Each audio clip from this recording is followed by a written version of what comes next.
ചരിത്രമായ ചന്ദ്രയാൻ ദൗത്യത്തിനും ആദിത്യ ദൗത്യത്തിനും ശേഷം മനുഷ്യനെ ബഹിരാകാശത്തെത്തിക്കാനുള്ള പദ്ധതിയുമായി മുമ്പോട്ട് പോവുകയാണ് ISRO. ഗഗൻയാൻ പദ്ധതിയുടെ ആദ്യ പരീക്ഷണം ഈ വർഷം ജൂണിൽ നടക്കും. പദ്ധതിയുടെ വിശദാംശങ്ങളും ലക്ഷ്യങ്ങളും ഇന്ത്യ കയ്യെത്തിപ്പിടിക്കാൻ പോകുന്ന നേട്ടങ്ങളും നമുക്ക് പരിശോധിക്കാം.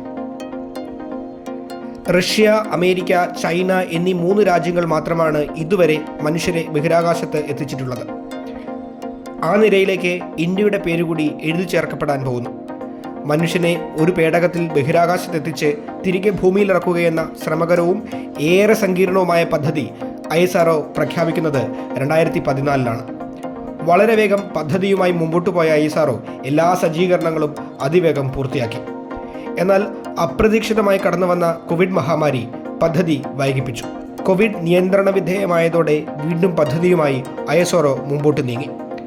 വിക്ഷേപണത്തറയും റോക്കറ്റും പേടകവും ക്രൂ മൊഡ്യൂളും ലൈഫ് സപ്പോർട്ട് സംവിധാനങ്ങളും ആശയവിനിമയ സംവിധാനങ്ങളും അപകടമുണ്ടായാൽ രക്ഷപ്പെടാനുള്ള സാങ്കേതിക വിദ്യയുമൊക്കെ തയ്യാറാക്കി കഴിഞ്ഞു.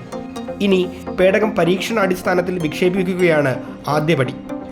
മനുഷ്യനും റോബോട്ടും ഒന്നുമില്ലാതെ പേടകം തനിയെ ഈ വർഷം ജൂണിൽ വിക്ഷേപിക്കും. 2ാം ഘട്ടത്തിൽ വയോമിത്ര എന്ന റോബോട്ടുമായാണ് പരീക്ഷണം.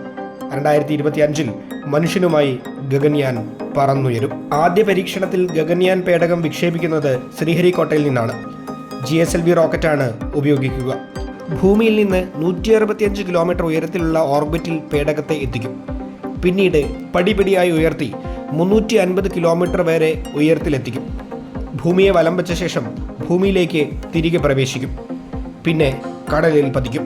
ചന്ദ്രയാന്റെയും ആദിത്യയുടെയും വിജയത്തോടെ ആഗോള ബഹിരാകാശ രംഗത്ത് അഗ്രഗണ്യരായി മാറിയ ഇന്ത്യയുടെ കിരീടത്തിലെ അടുത്ത പൊൻതൂവലായി മാറാൻ ഗഗൻയാന് കഴിയുമെന്നതിൽ സംശയമില്ല.